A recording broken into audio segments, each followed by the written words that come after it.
नमस्कार बच्चों। संस्कृत विषय की कक्षा सप्तम के प्रकरण संख्या ज्ञानम में आप सभी का स्वागत है। तो बच्चों, आज हम अष्टमः पाठः संख्या ज्ञानम पाठ पढ़ेंगे। तो सर्वप्रथम संख्या के विषय में जानते हैं।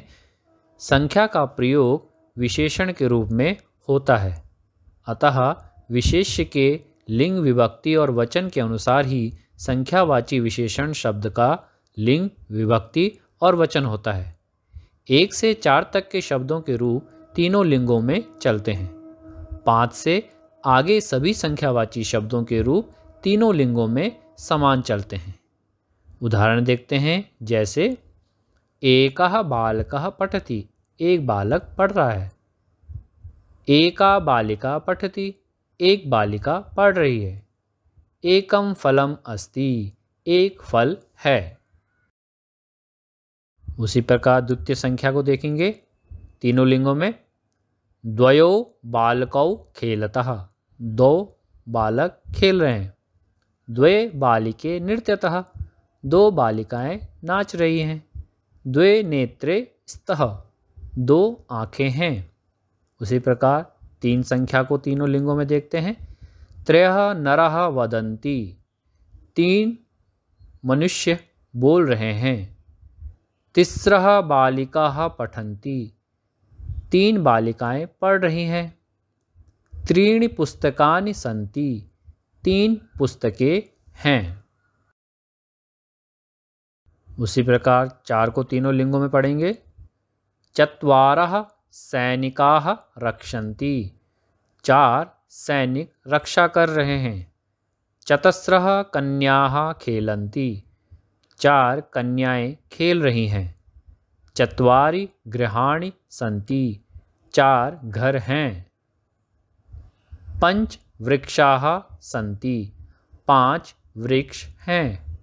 पंच कन्याः क्रीडन्ति, 5 कन्याएं खेल रही हैं। पंच क्रीडनकानि सन्ति, 5 खिलौने हैं। तो बच्चों, यहाँ पर 5 जो संख्या है वो तीनों लिंगों में समान चल रही है। अब हम इन संख्याओं को वाक्यों में प्रयोग करके पढ़ेंगे। तो चलिए पाठ आरंभ करते हैं। अयम मम विद्यालयः अस्ति, यह मेरा विद्यालय है। अत्र एकं मुख्यद्वारं द्वे अन्य प्रवेशद्वारे च स्तः, यहाँ एक मुख्य द्वार और 2 अन्य प्रवेश द्वार हैं। त्रीणि क्रीडास्थानानि, 3 खेल के मैदान। चत्वारः विभागाः, 4 विभाग जो हैं कला, वाणिज्य, विज्ञान और संगीत के हैं। मम विद्यालय पंचतलानि सन्ति, मेरे विद्यालय में 5 मंजिल हैं। तल कहते हैं मंजिल को। प्रथमे तले षट् कार्यालयः, पहली मंजिल में 6 कार्यालय यानी ऑफिस। सप्त प्रयोगशाला च सन्ति, और 7 प्रयोगशाला हैं। द्वितीय तले संगीतस्य 8 कक्षाः सन्ति, दूसरी मंजिल में संगीत की 8 कक्षा है। यत्र विभिन्नानि वाद्य यंत्राणि अपि सन्ति, जहाँ विभिन्न प्रकार के वाद्य यंत्र भी हैं, अर्थात जिनको हम तबला, हारमोनियम इत्यादि वाद्य यंत्र होते हैं। आगे पढ़ते हैं। तृतीय चतुर्थे तले च विभिन्न विषयाणाम कक्षा सन्ति, तीसरे और चौथी मंजिल में विभिन्न प्रकार के विषयों की कक्षाएं हैं। छात्राः अत्र पठन्ति, यहाँ छात्र पढ़ते हैं।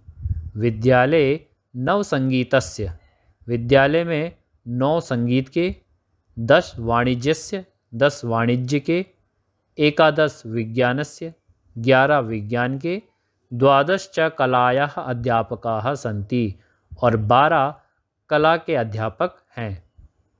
अत्र एकं सुंदरम उद्यानम अपि अस्ति, यहाँ एक सुंदर बगीचा भी है। 13 वटवृक्षाः, 13 बरगद के पेड़। 14 आम्रवृक्षाः, 14 आम के पेड़। 15 जम्बुवृक्षाः, 15 जामुन के वृक्ष, षोडश पुष्पवृक्षाः अस्य शोभां वर्धयन्ति, और 16 पुष्प वृक्ष इसकी शोभा बढ़ाते हैं। आगे और पढ़ते हैं। मम विद्यालये एकः चिकित्सालयः अपि अस्ति। मेरे विद्यालय में एक चिकित्सालय भी है। यत्र 17 पर्यङ्काः रुग्णानां छात्राणां कृते सन्ति। जहाँ 17 पलंगे रोगी छात्रों के लिए हैं। 18 सोपानानि छात्राणाम आवागमने सहायकाः भवन्ति। 18 सोपान, सोपान कहते हैं सीढ़ी को, 18 सीढ़ियाँ छात्रों के आवागमन अर्थात आने जाने के लिए सहायक हैं। मम विद्यालय 19 वर्षाणि पुरातनः अस्ति। मेरा विद्यालय 19 साल पुराना है। पुरातन कहते हैं पुराना, प्राचीन। आगामी वर्षे अयं विंशति वर्षाणि संपूर्णं करिष्यति। आने वाले साल में यह 20 वर्ष संपूर्ण करेगा। ततः इसलिए एकम भव्यम आयोजनम भविष्यति, इसलिए एक भव्य आयोजन होगा। तो बच्चों, हमने इस वीडियो में 1 से 4 तक की संख्याओं को तीनों लिंगों में अलग अलग प्रयोग किया और 5 से 20 तक की संख्याओं को तीनों लिंगों में समान प्रयोग कर वाक्यों में माध्यम से सीखा है।